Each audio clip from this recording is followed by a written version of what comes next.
Now, is the new PENCOM investment guideline, capable of supporting government effort as an alternative fund, for this much-needed infrastructure that we are talking about? Yes. If you had time to go through the guideline, it is very, very robust. But stringent. It is robust and stringent. So, and stringent to the point that the government departments and corporate bodies that are packaging infrastructure, that are targeting this fund, need to brace up and go through this guideline so that they are able to package assets and infrastructure deals that qualify for pension assets to flow in.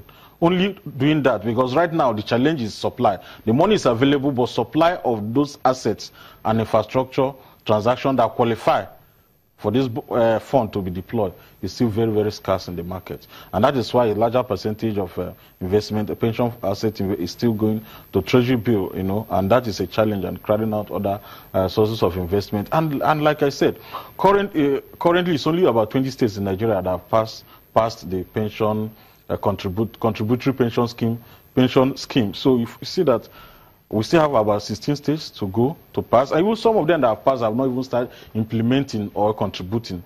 We have about 7, I don't know whether it's 7 or 6 million contributors out of about 45 million Nigerians that are working.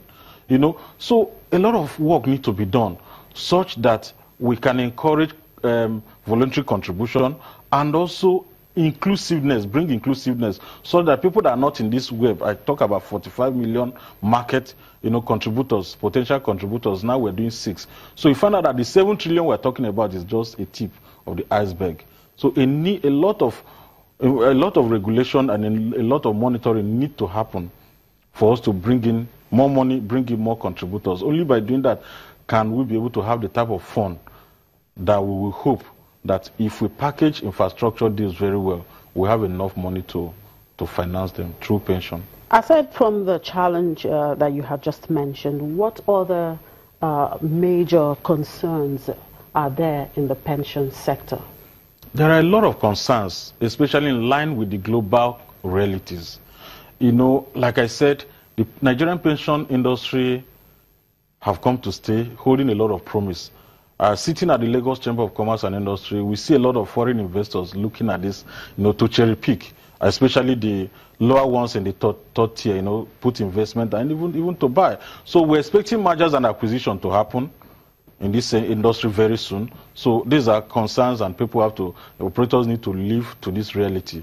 We are concerned about technology. They need to brace up technology, digitalization. Cost is also an issue. Cost sharing, cost sharing, they need to look at cost sharing and even shared resources. A situation where the pension have said you have to get biometric data of all your enrollees. A lot of them are doing it individually, which is but if they can come up with a type of cost sharing, or I can call it, it is going to be an industry-driven biometric data operation can also help them, because only by doing that will you be able to pay immediately and service your customers very right. There are other issues such as mentioned cost. I've also mentioned even staffing and skill is still not to to be able to power skill development. Skill development to understand asset and also to analyze certain risk. Currently they still spend so much time processing and filing documents required by their regulator. A lot of things need to be digitalized in that space. But the top 3 or the top tier in that market are doing very well, but there is still a lot of room for improvement, and especially inclusiveness, expanding the web and bringing up to 40 million Nigerians, including people that are not working in the informal sector, to be able to contribute. All right. The amended Pension Reform Act 2004 introduced several changes within the pension industry. Now, what are the key implications of such changes for the industry stakeholders now?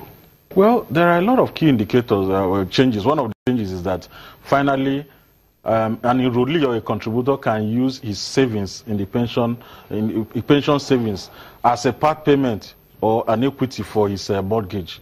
you know. So a lot of people that want to buy house will rely on that fund. So these are changes. Tax exemption for investment income coming from pension. So because of that, a lot of contributors will want to or expect higher returns. You know, so they need to look more and do more. I talk about foreign investment window opened. So as you're looking at the investment options in Nigeria, you have to expand and look at what is good for you outside the country, you know, at least to earn interest or income in foreign exchange. You know, these are some changes that have been opened. But the last one I will talk about is setting up a pension protection fund. It's very, very important.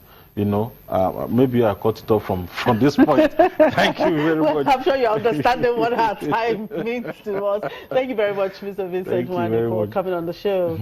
Right, that was Vincent Nwani, the Director, Advocacy and Research at Lagos Chamber of Commerce. We'll take a break. We'll be back shortly.